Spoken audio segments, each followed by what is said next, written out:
Good evening. Welcome to South Asia Newsline. I'm Uzma Jafri. Here are the top stories we are tracking for you on Thursday, the 30th of December. 6 terrorists neutralized in 2 separate encounters in India's Jammu and Kashmir. US appoints Rina Amiri as special envoy to defend Afghan women's rights. And Pakistan's cabinet approves mini budget amid rising inflation.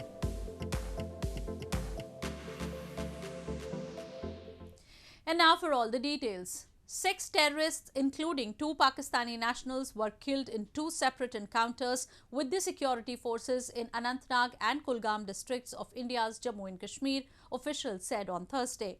The back-to-back encounters broke out on Wednesday as security forces launched anti-terror operations in Anantnag and Kulgam districts.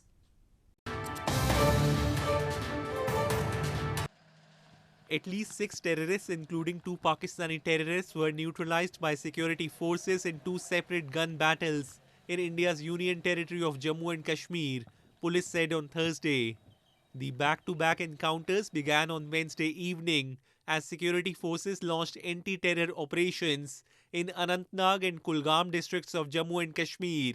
While 3 terrorists were neutralized in Anantnag, 3 were gunned down in Kulgam.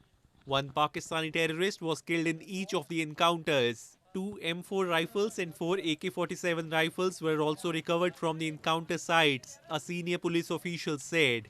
2 Pakistani militant मारे गए हैं और 4 local terrorist मारे गए जैश मोहम्मद के, total 6 terrorist मारे गए हैं और 2 M4 राइफल और 4 AK-47 मिला है. Police informed in December alone 24 terrorists, including 5 Pakistani nationals, have been neutralized. India has long accused Pakistan of aiding terrorists to mount attacks on Indian soil. Pakistan, however, denies the charge. India on Thursday reported 961 cases of the new Omicron variant as it logged 13,154 new COVID-19 infections in the last 24 hours, the highest jump since October. This comes as authorities across the country have started to impose stringent rules to prevent mass gatherings at parties and public venues ahead of the New Year celebrations to curb the virus spread. India on Thursday reported 13,154 new COVID-19 cases and 268 deaths in the last 24 hours, the highest number of daily infections since October, with urban centres reporting a big jump. Meanwhile, the cases of infection by the new Omicron variant rose to 961 across the country. This comes as authorities have started to impose stringent rules to prevent mass gatherings at parties and public venues ahead of the New Year celebrations to curb virus spread. Night curfews have been imposed in all major cities and restaurants ordered to limit customers.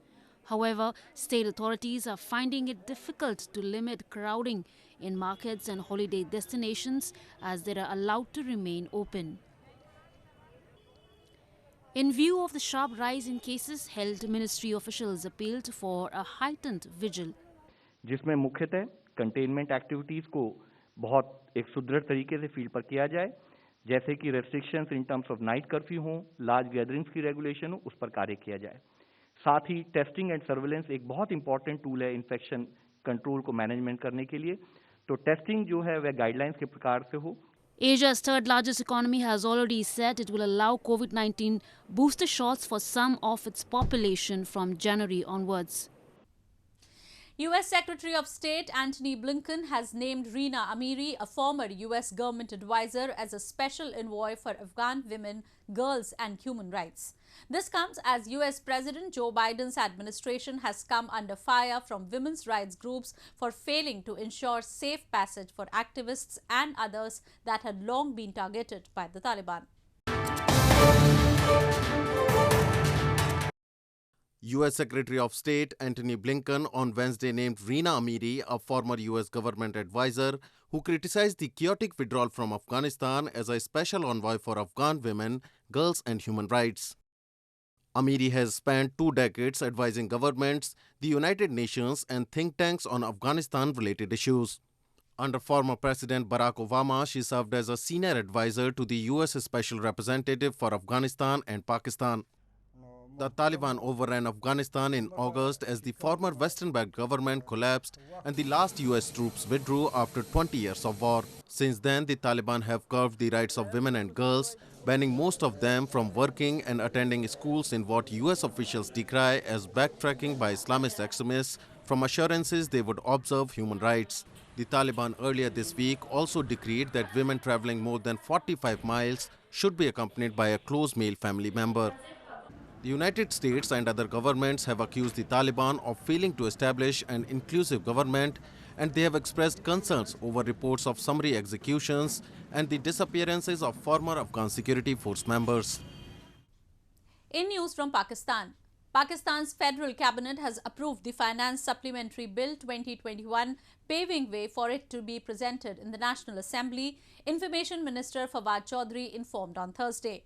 After the passage of the bill, which the opposition terms as mini-budget, several items are likely to get expensive as Prime Minister Imran Khan's government plans to roll back tax exemptions worth Rs 350 billion. Pakistan has been already grappling with the record high inflation that is particularly hitting the country's poor and middle classes. The bill is part of the prior action targets set by the International Monetary Fund for the resumption of a $6 billion funding program. The joint opposition had earlier vowed to vehemently resist the bill. Opposition leader Shehbaz Sharif in a statement said that if the mini-budget is approved, then the new year will be the worst year of inflation for Pakistan. More on news from Pakistan. Locals in Pakistan's Karachi city have lamented that several hours of gas load shedding has made their lives miserable amid the winter season. They blame the government of being apathetic towards their plight and said, despite the gas crisis, authorities hand them over hefty bills that have become a nightmare for many. Frequent gas load shedding and despite that, hefty bills for gas have become a part of life for residents of Pakistan's financial capital Karachi amid the ongoing winter season. Residents accuse the gas crisis has made it difficult for them to cook, bathe and carry out other household chores, and they are forced to rely on overpriced food from restaurants. They claimed they are fed up and tired of failed policies of the government, which has raised prices of gas and other commodities on the terms dictated by the International Monetary Fund or IMF. आप ये देखें शहर के अंदर gas बिल्कुल गायब, बिजली कहाँ आसमानों पे, गैस एक घरेलू सारिफ अगर इस्तेमाल करे ना करे 300 रुपये उसको मीटर चार्जेस देने ही देने, क्या जुल्म नहीं है? क्या ये IMF ने लागू नहीं किया? IMF ने लागू किया ना कि आपका अगर मीटर बंद है तो भी आपको 300 रुपये चार्जेस देने ही देने. Meanwhile, Prime Minister Imran Khan on Wednesday chaired a high-level meeting to review the gas situation in Pakistan. The PM directed officials to fast-track licenses for domestic exploration and remove hurdles in the process of installation of new LNG terminals and virtual pipeline projects for investors. People are thronging to hill stations in Nepal in large numbers as the westerly low-pressure system has brought rain and snowfall in parts of the Himalayan nation. Meanwhile, in neighbouring India, residents across the northern region were also seen reeling under severe cold wave conditions.